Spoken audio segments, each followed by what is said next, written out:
analizar con lupa estas imágenes para hablar sobre protocolos policíacos o la falta de ellos, sobre tratos diferenciados a la ciudadanía. Le agradezco a Eunice Rendón, coordinadora de Agenda Migrante, que nos tome la comunicación. Bienvenida, Eunice, y muchísimas gracias. Muchas gracias a ti, Luisa. ¿Cómo estás? Bienvenida, muy bien, pues tratando de entender lo que está sucediendo de forma simultánea en varios lugares. Y comenzaría preguntándote, porque además sé que eres una gran estudiosa del tema, si es que las policías y los policías sean particularmente racistas o más bien están inmersos en una dinámica de discriminación tanto en México como en Estados Unidos. ¿Son el reflejo o es un problema particularmente de estos cuerpos? Mira, creo que algo muy importante que mencionas es cómo esto se enmarca en algo más grande, es decir, el asunto de Floyd, como bien lo decías ya en el reportaje, ya tiene antecedentes, el racismo viene de antaño, recordemos que a la comunidad afroamericana le ha costado mucho ganarse muchos de los derechos en el mundo, pero particularmente en Estados Unidos. Creo que aquí también hay una relación intrínseca con la comunidad migrante. Muchos de esos derechos y de esas luchas, pues ellos han ido un paso adelante y han ido ganando también terreno para nuestra comunidad. Hay un racismo importante en Estados Unidos que también vemos en México. Creo que hoy esto es la muestra de la precariedad, por ejemplo, en el caso mexicano, de muchas de nuestras instituciones policiales, como bien mencionas, y también en el caso de Estados Unidos, y como ya lo decías en el reportaje, la necesidad de una reforma policial en muchos casos. Vemos que el 99% de los delitos en Estados Unidos que son cometidos por autoridades policíacas han quedado impunes. Tan solo el caso de Minneapolis, en donde se da el asunto de Floyd, pues justamente vemos que, por ejemplo, había en el último año 2.600 denuncias en contra de abusos policiales hacia la comunidad afroamericana, y de estas 2.600 denuncias únicamente se atendieron 12, una docena de las mismas, con pequeñas sanciones administrativas a estos cuerpos policíacos. Entonces creo que eso nos permite ver cómo es un reto mayor, cómo viene de un racismo de antaño. Y otra cosa importante que se ha mencionado menos es la responsabilidad que tiene también el mandatario estadounidense en este tema del racismo. Si bien la gente ya tiene un racismo previo, o ya hay algunas actitudes y grupos racistas que ya funcionaban antes de Trump, sí hay que mencionar y subrayar que desde su llegada han aumentado en un 30% los crímenes de odio, principalmente aquellos basados en raza o en etnia. Entonces, sí importa lo que dice un mandatario, sí permea. Y por el otro lado, han incrementado en 15% los grupos de odio que cometen este tipo de delitos, y de este 15%, el 55% corresponde a blancos supremacistas. Entonces, eso también preocupa y creo que debe estar en la palestra del análisis. El abuso que hay contra la población afroamericana, un negro tiene 5 veces más probabilidad de ser encarcelado que un blanco, el doble que los latinos. Vemos que, por ejemplo, los disparos hechos el año pasado hacia la población desde la policía, por cada 1.000.000 de habitantes, 30 son negros, 22 son latinos o hispanos y 12 son blancos. Entonces esa es la diferencia proporcional que hay. Vemos cómo el presidente Trump sale a decir acerca de las manifestaciones de blancos que no quieren utilizar tapabocas, que son gente buena, que hay que entenderlos, etcétera. Mientras que con estas protestas, pues creo que no ha sido empático, ha salido a decir que son matones, ha salido a amenazar con la ley de insurrección, con la Guardia Nacional, en fin, ha puesto su muro por fin en la Casa Blanca. Entonces creo que todo esto nos deja un reto mayor, y efectivamente la necesidad de controles y supervisión externa de las policías para acabar con estos abusos y uso de la fuerza desproporcionada. Se ha hablado incluso de la desaparición por completo de una oficina de policía, ¿no? Como el caso de Minneapolis. Yo te preguntaría, ¿sería suficiente pensando en que también hay jueces y juezas racistas, en que también en las cárceles hay un trato diferenciado a las personas? Es decir, parece que es sistémico, como bien decías al principio, es parte de algo mucho más grande. Reformar las policías es un primer paso, pero no debe ser el único.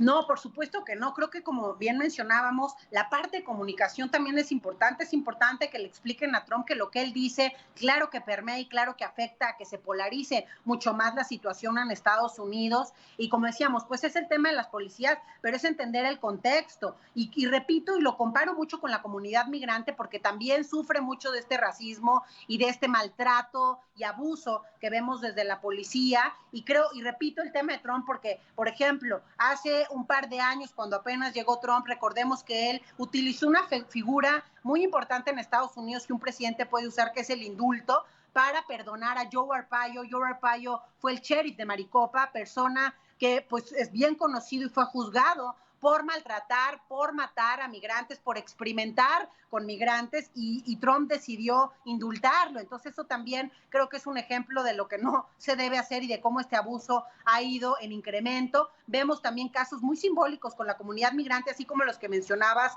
con la comunidad afroamericana y por eso destruyeron estas estatuas. En la comunidad migrante, Joe Arpaio es un tema importante. El tema de Anastasio Hernández, un tema que llegó hasta la Comisión Interamericana de Derechos Humanos, que también fue sofocado y torturado y pues no ha pasado nada. Vemos este 99% de casos que quedan impunes allá y bueno, en México también muchos de los casos quedan impunes y en el caso de Estados Unidos, otro tema muy simbólico que hace algunos meses se diera su solución final por la Suprema Corte después de 10 años de que los padres de Sergio Hernández estuvieran luchando por castigar a la patrulla fronteriza que mató a su hijo de 15 años y bueno, 4 votos contra 5 ganaron los que por no castigar a esta policía con el pretexto de que Sergio estaba en el lado mexicano. Entonces, muchas de estas cosas tienen que ir cambiando. Estas manifestaciones no son menores, creo que se está dejando ver la comunidad. Efectivamente, no todas son pacíficas, pero creo que es importante entender el malestar.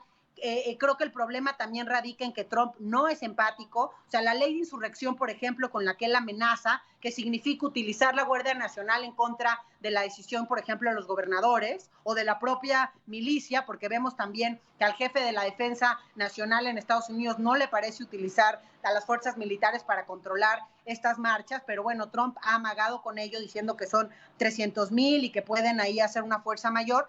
La otra vez comparo con Eisenhower, que utilizó a la Guardia Nacional y la ley de insurrección, pero por ejemplo fue para acompañar a 9 estudiantes negros que por primera vez iban a la escuela en Little Rock, Arkansas, para manifestarse con el tema de la ley, contra la ley de segregación que se diera en aquellos momentos. Entonces, pues es un tema muy distinto y creo que todo aquí influye, ¿no? Y bueno, como bien decías, esto también nos hace reflexionar en México con el caso de Giovanni, con lo que pasó en Tijuana, cómo pues la precariedad de nuestras policías se deja ver. Muchas estadísticas, por ejemplo, del INEGI nos dejan ver que pues de los 380,000 policías que tenemos en el país, el 78% son estatales o municipales y desgraciadamente ahí la estrategia de seguridad pues no tiene nada, es decir, hoy vemos que la estrategia es una Guardia Nacional que tampoco tiene controles claros, entonces mucho de lo que se ha dicho es que pues ha habido también abuso de fuerzas militares y no queda transparente eso, no hay un récord que nos permita revisarlo, no hay controles claros tampoco para esto, la temporalidad, etcétera,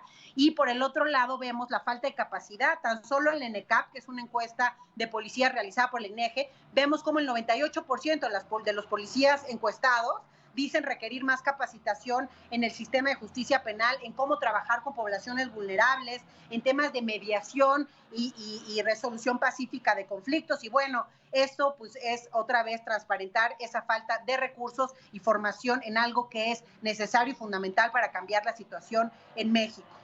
Eunice, nos queda un minutito, pero no quiero dejar de preguntarte a quién le tocaría supervisar esto, porque ya lo decías tú, también hay un trato diferenciado cuando arrestan a un grafitero, a un trabajador de la construcción, a una mujer anarquista, que a un delincuente de cuello blanco. En Estados Unidos y en México el trato no es igual por parte de la policía ni de ninguna autoridad.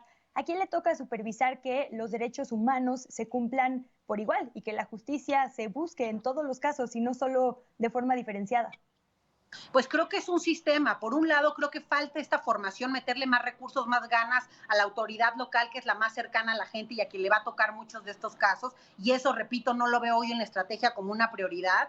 Y pareciera que lo local desapareció y para nada vemos este acercamientos. Por un lado, es la formación, capacitación, dignificación, que ganen buenos salarios, que tengan ahora sí que una posibilidad de hacer una carrera en la policía, que hoy muchas de estas fuerzas no la tienen. Por el otro lado, por supuesto, a organizaciones, digamos, como instituciones como la Comisión de Derechos Humanos, es fundamental que dé seguimiento a esto, que pues empuje y aborde este tema, digamos, desde su parte, desde la parte de derechos humanos, para también obligar a la autoridad a contar con estos controles externos y mecanismos de supervisión que hoy no existen. Hoy la propia Guardia Nacional o las propias policías se revisan ellos mismos. Se requiere que haya una autoridad externa que pueda vigilar este tipo de casos y que pueda castigar o sancionar los mismos, y que no sean los mismos policías los que tengan que tomar estas decisiones. Y por el otro lado, pues requerimos trabajar en el sistema de justicia. Hoy, recordemos, Luisa, que tenemos un 98% de los casos quedan impunes. De 35 millones de delitos solo se denuncia el 10%, solo se abren carpetas de investigación para el 6% y solo se pone a disposición el 0.06%. Pues nos regalas datos bastante preocupantes, pero también una línea de acción que esperamos ver pronto por parte de las autoridades y organizaciones. Eunice Rendón, muchísimas gracias una vez más por tu tiempo y por compartirnos tu expertise. Gracias a ti, pues sí, cambiar ese enfoque punitivo por un enfoque cercano y de proximidad, que es lo que nos han prometido. Muchas gracias a ti también. Al contrario, Eunice Rendón es coordinadora de Agenda Migrante. Muchísimas gracias. La pausa y regresamos para entrarle de lleno al tema de Jalisco.